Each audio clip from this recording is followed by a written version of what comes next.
Les membres du cadre permanent de concertation CPC se sont retrouvés vendredi 16 décembre 2022 en 7e séance ordinaire au ministère de l'administration territoriale, de la décentralisation et du développement des territoires. Alors, on a fait l'évaluation du processus de la décentralisation au Togo. Heureusement, on a Georges Ewo qui est dans la décentralisation au Togo. Georges, avec vous, on va commencer. Est-ce qu'on peut déjà avoir l'ordre du jour de cette 7e réunion de la 3e session ordinaire du CPC? Bon, parler de l'ordre du jour, je pense que il a été question de 3 ordres du jour. Un a été débattu et 2 pour janvier 2023. Donc le premier thème concerne, le ordre du jour concernait l'évaluation du processus de la décentralisation. Le second qui concernait les investissements et la troisième concernait l'élection régionale. Et donc pour les deux, l'investissement et l'élection régionale, je crois le ministre d'État, le ministre de l'administration territoriale, avec le président du CPC qui n'est autre que Akwete, ils ont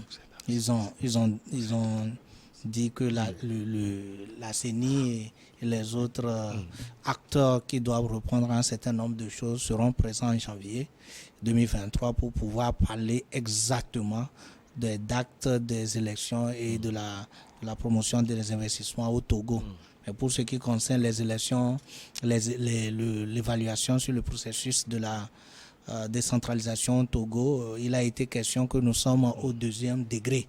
Parce qu'au 1er degré, il y avait déjà en 2019 les élections communales qui s'est le Togo qui a les 117 communes à leur tête, les conseils municipaux, les maires, les adjoints, les conseils municipaux qui travaillent déjà pratiquement plus de 3 ans sur le terrain. Et donc le second niveau de la décentralisation au Togo, c'est les régions. Et donc l'élection régionale qui est, selon l'administration territoriale, le ministre du tutelle, les élections qui auront lieu dans le premier trimestre, vers la fin du premier trimestre de 2023. Donc c'est ce que je disais, la date exacte, c'est l'organe qui organise les élections, la CENI, qui véritablement doit savoir, selon un certain nombre de chronogrammes, exactement quelle date il faut choisir pour bien organiser les élections. Et donc je pense que véritablement c'est cette évaluation qu'ils ont fait de bout en bout. Et voilà quoi. Je vous laisse la main. Alors, heureusement, on a également Ashraf Ouro Sama, votre parti. Le PDP fait partie du CPC, parti politique. Vous êtes un cadre de ce parti. Sur le premier point, comme il a dit, on a parlé de l'évaluation du processus de décentralisation au Togo. Qu'est-ce qu'on peut retenir sur ce point lors de cette réunion? Non, l'évaluation oui, mais merci pour la considération. Oui, mais le Parti démocratique panafricain, le PDP, est une partie prenante du CPC. Nous participons régulièrement aux sessions ordinaires, aux réunions du cadre de concertation. Donc, ce qu'il faut savoir aujourd'hui, une évaluation de la décentralisation s'impose. Vous êtes sans savoir que le Togo a été dirigé, disons, par les délégations spéciales. Et pendant longtemps, cette forme d'organisation administrative a été décriée par un certain nombre de partis politiques. Et le Togo a décidé d'organiser effectivement des élections communales. Et en 2019, comme M. Hérault le disait, on a organisé des élections communales. Et aujourd'hui, il y a, disons, une décentralisation de premier degré qui est actée. Et on a 117 communes sur l'étendue du territoire. Et constitutionnellement, cela a un fondement. Parce que l'article 141 de la Constitution togolaise le dit très bien. Le Togo est organisé en collectivité territoriale sur la base de la décentralisation, mais dans le respect de l'unité nationale. Et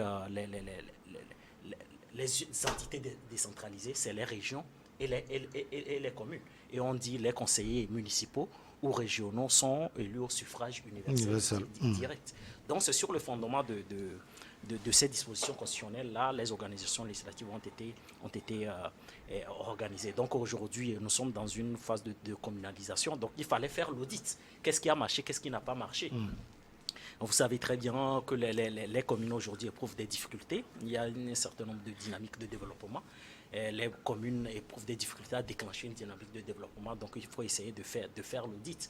Et je crois qu'au PDP, nous sommes quand même assez clairs que le développement du pays passe inexorablement par la décentralisation. La décentralisation au premier degré ou au deuxième degré. Donc, aujourd'hui, il faut organiser des élections régionales pour permettre également aux régions de bénéficier de la plénitude de leurs fonctions. Vous savez, quand on parle des communes, des entités décentralisées, les communes et les régions, on parle des compétences propres, on parle des compétences partagées. Donc, il faut permettre à toutes ces communes-là aujourd'hui d'expédier des affaires courantes conformément à leurs compétences. Et je crois que la loi portant sur la décentralisation, c'est la loi du 13 mars 2007, qui est quand même assez claire. Cette loi-là a fait l'objet d'amendements tout récemment par l'Assemblée nationale, et cela permet d'améliorer le cadre normatif.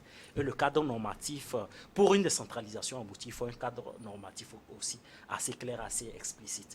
Et je crois qu'au PDP, nous l'avons dit, ce que nous regrettons dans le processus de la décentralisation, c'est ce que nous appelons en droit la prééminence de la légalité administrative. Cela veut dire, en français facile. En français facile, cela veut dire qu'à l'échelle nationale, il faut des juridictions administratives pour permettre aussi à nos concitoyens de contester la légalité des élus locaux. Donc, vous avez, si un maire, par exemple, prend un arrêté communal, si un préfet prend ce qu'on appelle un déféré préfectoral aujourd'hui, nos concitoyens ou les usagers de services publics peuvent contester par ce qu'on appelle un recours pour excès de pouvoir. Donc, je ne vais pas quand même employer ça. Ce sont des expressions du droit administratif. Donc, je crois qu'on a un droit administratif au Togo. Il faut que nos concitoyens, les usagers de services publics, puissent user de leurs droits, contester un arrêté communal. Comprenez, lorsque un maire prend une décision et que un usager de service public ou un contribuable puisse contester devant le juge administratif la légalité. Donc, je l'ai dit ici, il y a une carence constitutionnelle aussi qu'il faut corriger parce que il y a une disposition constitutionnelle de notre constitution qui dit clairement que l'Assemblée nationale statue en premier et dernier ressort sur tous les domaines qui relèvent de la compétence législative.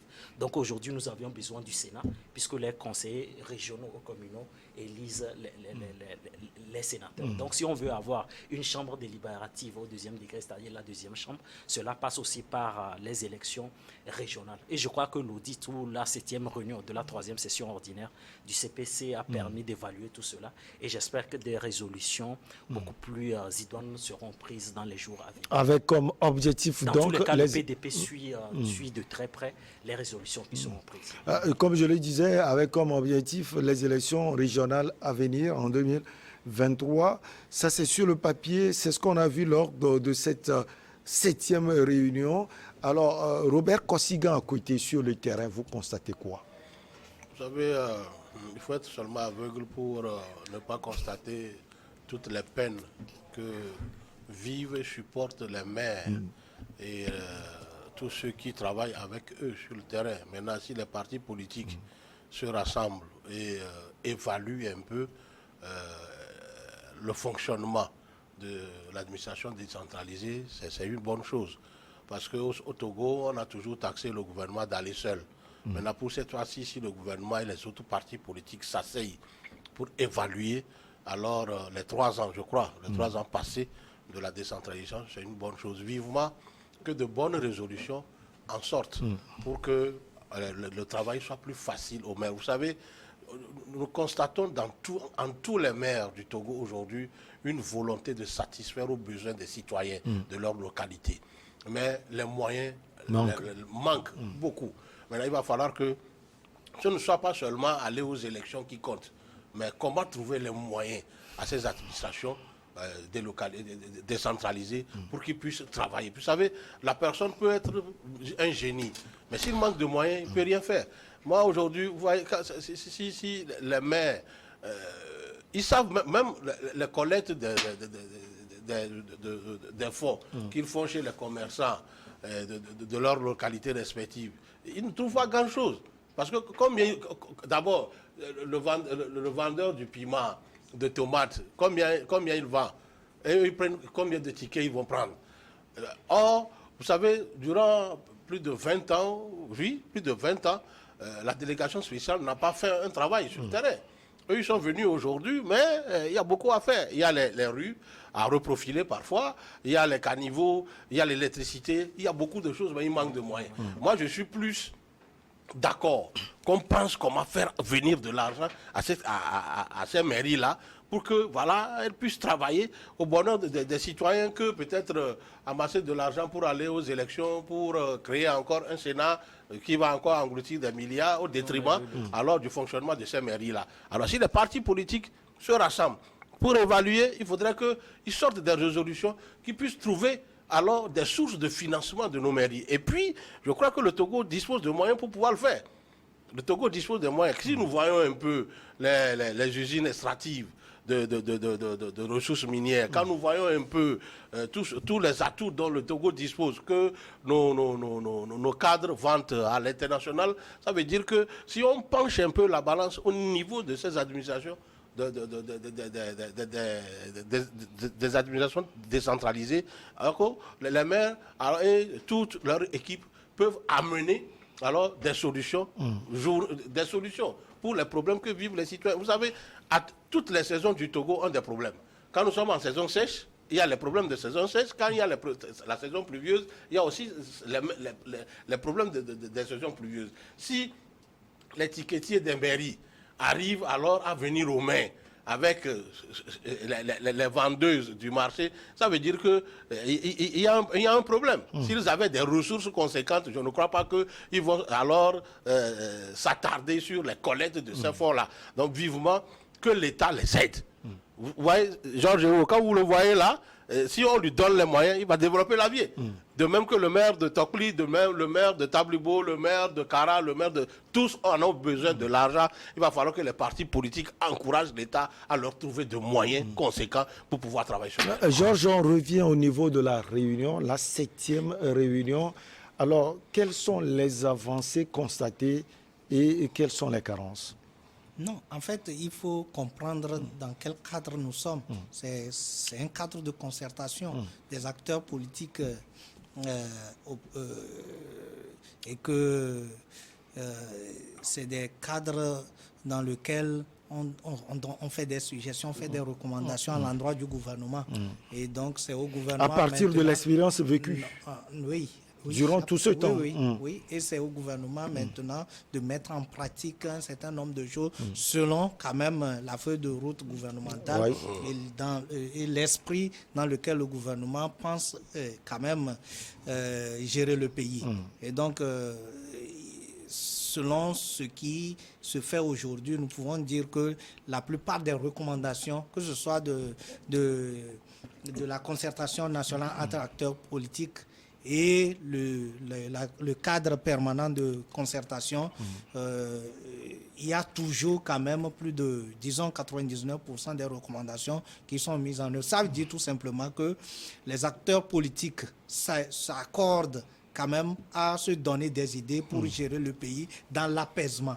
Parce qu'il ne sert à rien d'être dans la rue, il ne sert à rien de mettre le pays dans des crises, des perpétuelles crises, alors qu'on peut s'asseoir pour discuter et voir dans quel cadre nous pouvons gérer le pays. Et donc, je pense que les avancées aujourd'hui, ou bien ce qui est à noter aujourd'hui, c'est que véritablement, les recommandations, les idées de chaque parti politique pratiquement qui partit aux élections est prise en compte. Donc, pour parler de carence, moi, je ne pense pas, parce que, étant donné que Clé déjà participe à cette élection, Clé est vivement entendu, et donc, nous, à notre niveau... Il n'y a pas de carence. Il n'y a pas de carence, d'autant plus que nos points de vue sont pris Mais seulement... Mais il y a eu des avancées, beaucoup. Il y a eu... Bon, d'autant plus que, je vous dis que plus de 99%, il y a PDP ici oui, le PDP va qui parler peut-être tout à va l'heure. dire Heureusement, là, ce non, jour. heureusement Il qu'il est l'un là des cadres et de la jeunesse du il PDP. il va pas contredire. Donc du coup, je sais que les idées des politiciens, que ce soit ANC, que ce soit comment vous l'appelez, CPP, que le NET, etc. Tous les partis politiques sont là et dans leur point de vue et on analyse. Et à la fin de la réunion, il produit le rapport de la réunion. Et c'est avec ce rapport-là que le gouvernement travaille sur les recommandations. Donc aujourd'hui, vous devez savoir que quand je veux revenir vivement à notre sujet qui est la décentralisation ou bien le bilan, nous pouvons dire tout simplement que il y a effectivement problème de moyens. Et oui. quand on parle de ressources, moi je les appelle ressources. Quand on parle de ressources, on ne parle pas seulement que des ressources financières. On parle aussi des ressources humaines et les capitaux. Maintenant, et quand vous prenez au Togo, au niveau des communes, les ressources humaines manquent énormément. Ouais. Parce que la décentralisation, je suis d'accord avec le gouvernement qui se veut être un processus dynamique et non statique. Et on doit évaluer à chaque moment les étapes pour voir quels sont les problèmes, les véritables problèmes auxquels font face les communes d'abord, avant d'aller au niveau de l'étape région. Parce que je suis tout à fait d'accord, parce que l'ENA est en train de former les agents pour la gestion des collectivités territoriales. Mais au niveau des premiers dirigeants, au niveau des conseils, l'expérience, les ressources, comment on l'appelle, les procédures de fonctionnement, comment vous l'appelez, les organigrammes sur lesquels les communes doivent travailler. Ça manque. Il n'y a pas une façon harmonieuse de travailler au niveau des communes. Vous allez voir que la commune X au Togo, la manière de travailler diffère de la commune Y. Mais c'est sur l'étendue du territoire. Et donc, le fonctionnement entre le conseil et les exécutifs communaux, ça, il n'y a rien de similaire dans le pays. Vous allez voir la manière de délégation des fonctions. Il n'y a pas véritablement cette expérience fonctionnelle pour que les communes puissent avoir cette comment vous l'appelez, aisance de travailler sur le terrain. Et quelqu'un m'a posé la question de savoir pourquoi ANADEB a pris une partie de nos fonds de collectivité et je lui ai expliqué que Vous lui avez dit quoi? Il y avait de problèmes en matière de passation de marché au niveau des communes. Parce que quand vous prenez les passations de marché public, c'est des procédures. Et ces procédures sont préétablies. Mais si vous ne maîtrisez pas la procédure, ça met en difficulté le fait d'utiliser l'argent public. Vous ne pouvez pas se lever et utiliser n'importe comment l'argent public. Et donc tout ça là réuni, je pense qu'il va falloir véritablement que le ministre de tutelle ou bien le ministère de tutelle penche sur cet aspect des choses, sur le fonctionnement, parce que c'est très important. On sait que le ministère n'a pas assez de moyens pour la formation, mais quand vous voyez les formations, vous voyez que peut-être à un certain nombre de choses, les premiers responsables qui vont à la formation, mais quand ils reviennent, qu'est-ce qui se fait? Donc, ce qui fait qu'il y a un certain nombre de choses qui véritablement ne passent pas bien. Et s'il n'y a pas de restitution, quand il n'y a pas de restitution, les autres ne sont pas au même niveau de compréhension. Et ça devient compliqué à gérer les communes. Si c'est le maire et les agents qui participent seulement aux réunions, aux formations, quand ils reviennent, comment est-ce que le conseil accepte facilement ces restitutions aussi? C'est un autre problème. Donc, effectivement, il va y avoir des réunions, des cadres de formation et d'information pour que véritablement, à un moment donné, les gens s'imprègnent et connaissent véritablement comment fonctionne la décentralisation. Parce que les régions vont venir. C'est un autre problème. Parce que les communes n'ont pas encore maîtrisé le fonctionnement au niveau communal. Les régions vont venir. Il va y avoir des empiètements au niveau des attributions, puisque les régions, les communes sont dans les régions. Et donc, où est-ce qu'il va y avoir la limite de la responsabilité des régions? Tout ça là, effectivement, moi je pense qu'il va falloir que le ministère puisse pencher ou bien véritablement mettre des stratégies en œuvre pour que ces genres de choses soient réglées au niveau communal, afin que quand les régions vont venir, ça va être très facile pour les régions. Georges, dans son élément. Oui, Ashraf Orosama, je vous ai vu lever la main. Vous voulez ajouter quelque chose avant ma question? Non, mais allez-y, posez-la moi. Alors, au niveau du PDP, est-ce que vous avez remarqué des manquements? Oui, non, mais des manquements, je crois que je les ai tous soulevés ici, parce que lorsqu'on parle de la décentralisation, c'est vrai, nous avons par exemple porté un regard sur le fonds d'appui aux collectivités territoriales. C'est vrai que souvent on dénonce le retard. Je crois que les conditions d'éligibilité ou de distribution des fonds d'appui aux collectivités territoriales sont très claires. Les critères de répartition qui ont été affirmés par le ministre Paya Douabou aussi, parce que cela obéit par exemple à la démographie, un certain nombre de choses. Donc, je crois que le monsieur mon confrère Eo l'a dit très clairement. Aujourd'hui, Anadeb est obligé de réaliser un certain nombre de projets communaux parce que les communes aussi ne font pas preuve d'innovation. Comment on peut octroyer des budgets à des collectivités territoriales qui n'arrivent pas à dépenser, si je peux m'exprimer, c'est-à-dire on les octroie de l'argent, ils n'arrivent pas à dépenser cet argent-là. Donc, il appartient aux communes de faire vraiment preuve d'innovation parce que les besoins sont là, les besoins collectifs des administrés sont là. Il faut les satisfaire toujours au quotidien. Donc, c'est ce que j'ai à dire aux communes. Donc, non, mais je crois qu'au PDP, nous sommes quand même assez clairs. Moi, je crois que ce sont souvent les abus. Il a parlé, par exemple, des conflits de compétences entre les communes et les communes. Parce que bientôt, il y aura les élections régionales. Il faut éviter des conflits de compétences. Donc, et pour nous, c'est-à-dire, le processus de décentralisation va aussi de pair avec l'état de droit. Comment contester la légalité administrative? Parce que il y a un certain nombre d'abus. Par exemple, est-ce que les contribuables sont au courant que lors, par exemple, des sessions budgétaires des communes, est-ce qu'ils sont conviés de plein droit? Est-ce qu'ils ont le droit d'être là? Donc, il faut faire vraiment la pédagogie de masse pour permettre aux contribuables de suivre de près les affaires courantes de la commune. On ne peut pas les exclure de nombre des tentatives d'intimidation et tout ça. Donc, je crois que nous plaçons vraiment la réussite du processus de décentralisation au cœur vraiment de la légalité administrative. C'est vrai, il y a une volonté manifeste du gouvernement, par exemple, d'implanter les juridictions administratives à l'échelle nationale, mais jusqu'à aujourd'hui, ce n'est pas vraiment fait. Il y a aussi la cour régionale des comptes.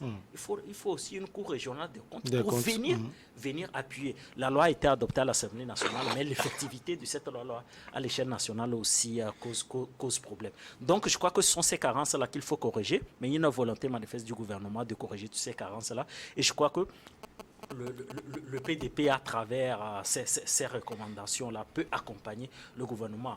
Et, tout récemment, le président du PDP, Innocent Kabara, par exemple, était à Kara, où il y avait un comité de suivi de la décentralisation, piloté aussi par la chef du gouvernement, la première ministre Dobé, où le PDP a profité pour affirmer son engagement et a formulé un certain nombre de recommandations. Moi, je crois que constitutionnellement, le processus de décentralisation est défini du point de vue législatif également. Maintenant, j'aimerais vraiment chuter. Très vite, je ne vais pas critiquer Kosigan, mais quand je vois mon confrère Robert Kosigan se prononcer sur le processus de décentralisation, il émet vraiment des réserves sur l'opportunité de créer une deuxième chambre. Je vais parler du Sénat. Moi, je pense clairement que le Sénat est très important parce que le Sénat représente les collectivités territoriales. Si on veut réussir la décentralisation, cela passe par la mise en place d'une deuxième chambre délibérative. Parce que si on veut avoir un processus législatif également de qualité, on a besoin du Sénat. En une minute, je vous donne la chance de répondre peut-être ou d'ajouter quelque Non, chose. vous savez, ça, ce sont les politiques. Moi, Ouais, c'est ce que j'allais dire. ah oui, C'est ça- deux hommes politiques non, ça, les à ma politiques, gauche. Si hein. lui, il est intéressé par la deuxième chambre, c'est parce que peut-être que le PDP aura la chance d'avoir beaucoup de sénateurs. Non, Mais non, moi, c'est je un parle, procès d'intention, moi, je mais- parle au nom de la société Les sénateurs civile. vont servir Moi, je le dis peuple. Les vivement sénateurs vont servir le que peuple, des effectivement. résolutions sortent en faveur de trouver les moyens aux collectivités locales. Oui.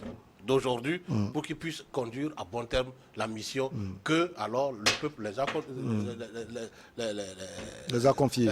les a confiés. C'est le plus important parce que vous savez, il ne suffirait pas d'avoir des mairies. Il faut que les mairies fonctionnent. Et pour fonctionner, il faut qu'il y ait des moyens à leur disposition. Oui, mais M. pour répondre. on l'a dit qu'ils ont des moyens, mais ils ont du mal même à exécuter Non, vous savez, le plan d'action. c'est pourquoi Ils ont du mal à c'est dépenser pourquoi- ces fonds-là. C'est pourquoi le maire a dit Oui. qu'ils ont besoin de formation. Oui, ils ont besoin Et de puis, formation, ils ont aussi effectivement. besoin que l'État central leur envoie des compétences. Oui, oui, effectivement. Aujourd'hui, on peut délocaliser, on peut envoyer des gens, des ministères, travailler au niveau de la mairie, pour ne serait-ce que pour bien conduire le projet. Point, c'est tout. Donc ça, là, il ne faut pas chercher ça de midi à 14h, mais il leur faut de l'argent pour qu'ils puissent accomplir, Il leur faut la pour ressource pour humaine. alléger alors la tâche aux citoyens. Non, il y a C'est ça. deux politiques ici sur ce plateau. Nous réaffirmons notre engagement à accompagner le gouvernement. Et je crois que nous sommes une alternative crédible, notamment également Les jeunes la clé. politiques. Vous savez, Et donc, Les nous politiques, formulons- les politiques. quand on arrive- toutes ces recommandations-là sont quand on formulées, arrive au sont niveau formulées au des CPC. collectivités locales, passer les élections, il faut trouver des moyens à ces collectivités locales-là de soulager la peine des populations. Oui, J'ai lu deux effectivement. politiques. C'est Il y a lequel le plus il y a important un qui ne Là- parle pas trop, qui agit, l'autre. Oui, mais effectivement, il la parle satisfaction beaucoup des besoins et agit collectifs. aussi. Mais non. Non, Vous mais savez- effectivement, je dois dire à M. Kosigan que la satisfaction des besoins collectifs des administrés est au cœur vraiment des préoccupations. Et c'est On noté, ne dirait et pas- c'est on noté, ne c'est dirait pas clair. que le PDP est préoccupé par la satisfaction des besoins élémentaires des populations. Le PDP est plus dans peut-être les La sièges projection- politiques. c'est Non, ça. non, mais non, on monsieur dirait que Kosigan, c'est mais ça. monsieur Mais Kosigan. moi, ce qui me Non, mais préoccupe Vous voulez aujourd'hui, créer une guerre. hein. Non, monsieur Kosigan, mais Allez, ce n'est pas... ça a été ce n'est un pas plaisir du tout, de vous avoir sur ce plateau. On se Nous ne retrouve sommes là pas intéressés la seulement que prochaine poste fois. politique. À très bientôt. La satisfaction des besoins collectifs.